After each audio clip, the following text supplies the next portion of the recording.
Namaskar. Today, continuing from our discussion yesterday, from our satsang yesterday, we are going to talk a little bit more about the concept of Advait or non dual. Now, connected with this is the fact that today is Mahashtami. Mahashtami is the eighth day of the bright lunar cycle in this phase of the moon, and this is the time when during the Durga Puja festivity everything is at the festivity is at its crescendo. It's at the peak. Ashtami is considered that day where everything gets to its peak, and the whole festivity. After this, as we go into the ninth and the 10th days, we are moving more towards the conclusion of the festivities. Of course, it's also believed that the 10th day, believed as in understood as the 10th day, is also a crescendo in certain ways. But that I mean, it's generally a 4 day crescendo, but within this 8th day has a very special meaning. This is where the festivities are really people are totally into it.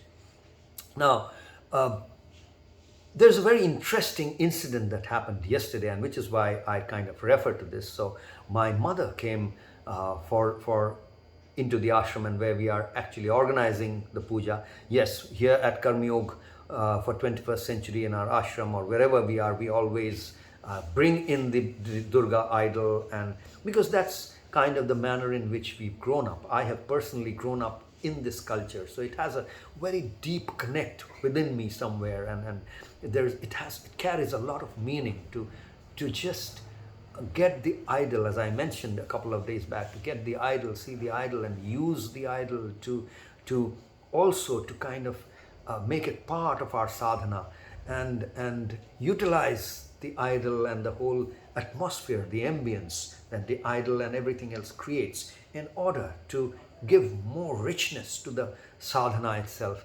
That's very important for me, and hence I always bring in the Durga idol and different idols during the different festivities that we've been part of from our childhood. So we bring in the Durga idol, and of course, it costs money, so people pool in money. Relatives, friends, well-wishers, they pool in money. We use that money to actually bring in to conduct these festivities. Well, yesterday my mother came and she said, "Hey, I don't see the pandit or the purohit or the priest out here. Where is the priest? You've not called the priest, so I'm not going to put money into this." So that was kind of her push back into this whole thing, because she didn't find the priest yesterday. Now, the fact is that the last few years, the priest who had been coming to conduct this ceremonies in a certain manner, that particular person has had a fallout with another person, another one of our other sadhaks within the system, and for some reason he walked out, saying that as long as she's there, I'm not going to come back and all that. And I didn't really kind of go and coax and cajole either of them to. So the fact is that our regular purohit or priest is not around. So there are other people who have some experience of being, doing the ceremonies for priests. I kind of tell them, okay, if you can do, come and do. But some of them do, some of them don't. Yesterday for Saptami, everything was kind of going on, with a lot of stuff going on, and hence we didn't have the priest around. And my mother came and said, "Well, where I don't see the priest, I'm not going to participate." So my humble, as well as kind of a little bit arrogant and humble response to her was that, "Well, no problem. You don't have to. It's not critical that you have to donate the money. No problem. There's plenty of pujas happening all around us. You're welcome. Maybe we can go there and you can donate the money there. If you don't like this particular puja, it's not essential that everyone has to like this up a particular format of anything. Everyone to it on their own. And that's really what we want to say, that even when we are talking about puja or worship, think of this. Imagine from this anecdote what has happened. Even in something that is supposed to take us to that domain, that dimension of oneness, where we are going to realize that each one of us are nothing but that one, that manifestation of that unmanifest oneness. Different manifestations of that one unmanifest. That realization is really what helps us to get over this manyness. The problem of and the problem is because most of the problems are solved when we reach that oneness, and that's why that zone is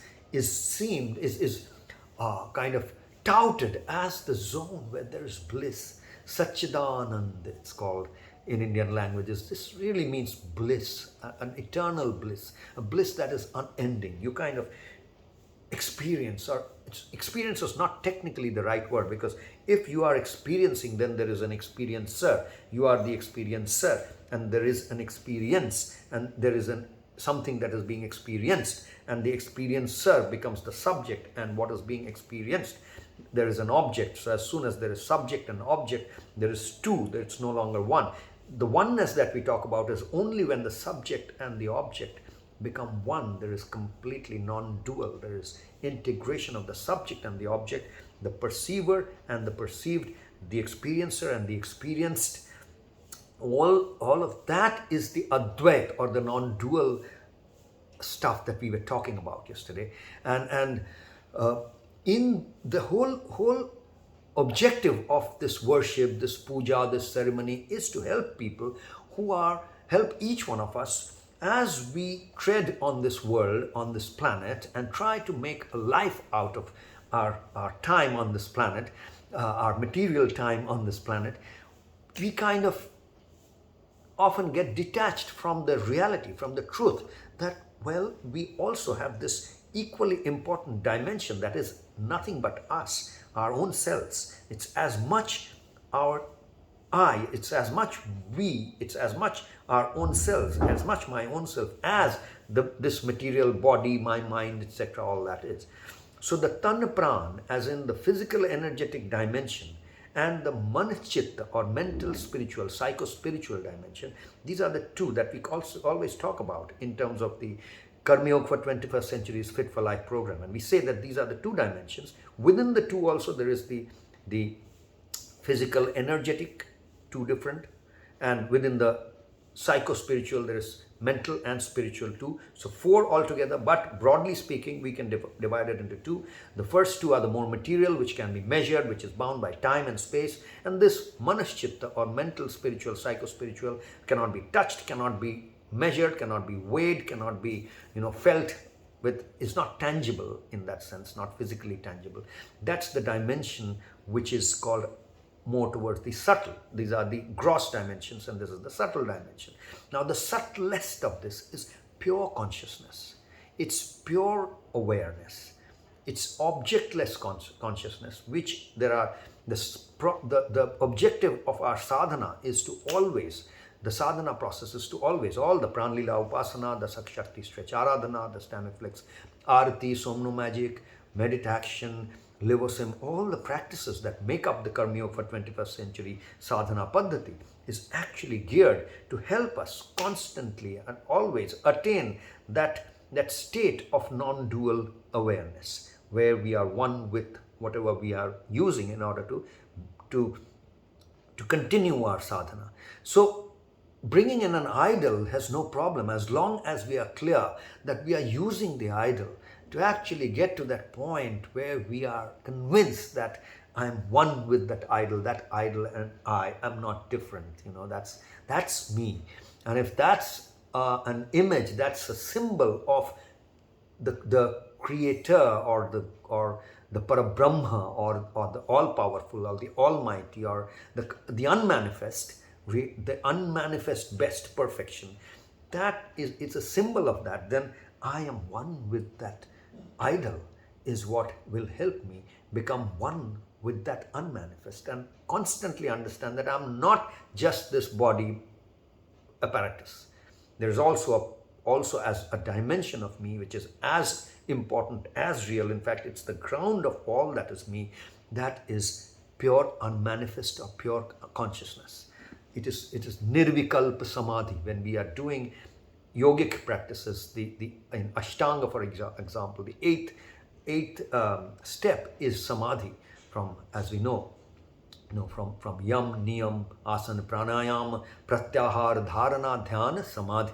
So from meditation leads to the state of samadhi, samadhi where you are one with the object of samadhi, and then within samadhi also there is swavikalpa and nirvikalpa. There is you are one with the object, and then when you reach nirvikalpa, that's there is no object, there is no subject. Subject object becomes fuses into integrates into a complete oneness, nirvikalpa. That really is the state that we want to get permeated in everything. As soon as from there we come into get out of it into dealing using our material body and our material dimensions to actually handle this life or live this life, we got to not forget that oneness. So it's not a fact that it's the same blood that flows in each one of us, whether you are a Christian or a Hindu or a Muslim or a Buddhist. It's the same blood.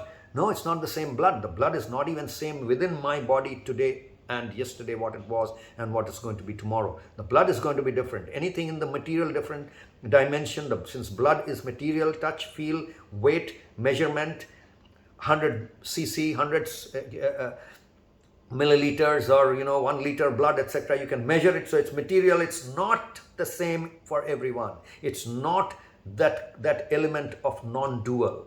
It is a dimension where everything is different, and hence when you are using the material dimension to actually seek and find the unmanifest, you have to understand that the portions in the material dimension is going to be maybe different. So my mother can actually do what puja she likes, and I can do what puja I like. We bring in the idol, so that the idol is there just to create an ambience, to create an environment. That's it.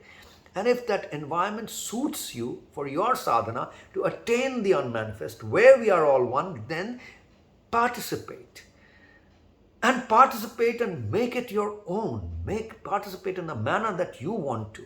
Of course, again in the material dimension, as we are all separate, we cannot have one idol and one space in front of that idol, and that one space being occupied by 10 people at the same time, because where I am sitting, you cannot come and occupy this space. You have to sit next to me. And if I am shouting a different mantra and you are yelling a different mantra, then we won't have the ambience to really experience that oneness. So the unity consciousness will kind of elude us, and we'll not be experiencing it. We'll then start fighting, and that's what I was referring to, that with my own mother, because that's she's steeped in the kind of tradition. So again, at Karma Yoga for 21st Century, if you are part of this sadhana, the Fit for Life program, this sadhana, then you know where to bring in diversity. The material dimension has to be diverse as it can be, each one on his or her own. Whereas the spiritual dimension, the pure spiritual dimension, in the zone of the pure spirit, pure consciousness, complete unmanifest, that's the dimension where we are all one. There cannot be two. And that's the dimension where in that there is no fight. There is no struggle to become one, because it is one. It cannot be anything but one. And there is no struggle to become one in the material dimension, because it cannot be one. In the material dimension, we are all different. We have to be different. We have to agree to be different. There is no other way to try and become. You cannot convert everyone to become a Hindu or a Muslim or a Christian or a doctor, or a doctor's son or a daughter has to really work hard, and then may or may not become another doctor. And that even if he or she becomes a doctor, he's a different doctor. There are two different doctors. One is Dr. Bibhash Chaudhary or Dr. Charles Dickens, and the other is Dr. Prabhash Chaudhary's son. Even if he becomes a doctor, becomes Dr. Prabhash Chaudhary or Dr. Ravi or Dr. someone else, So the whole point is that in the material dimension, we are all different, and we have to accommodate all these differences. There is no way, knowing very well that in the most spiritual dimension, there is just no way that you can be different. There is no way you can believe that you are different, and it is a dimension where we all are one, and it's that oneness, that one pure spirit, one pure consciousness that permeates all of us, that the ground of every being on which and that's when these two integrate. Actually, we experience bliss. That bliss only with this body. It is with this by using this material dimension. So that's the juxtaposition or the integration of all this, and that's how we kind of solve the problem with my mother. So she can come and sit and do her puja, get the pandit that she wants or she likes, and I will try to get the pandit that she likes so that she can experience her bliss and experience bliss in her method, and I can probably experience it in my method and all that. So the methods can vary, and that's the kind of diversity, unity in diversity that we try to profess and we believe in as part of the Karma Yoga for 21st Century Fit for Life program and our sadhana paddhati. That's all for today, friends. Take it easy and take care. Namaskar.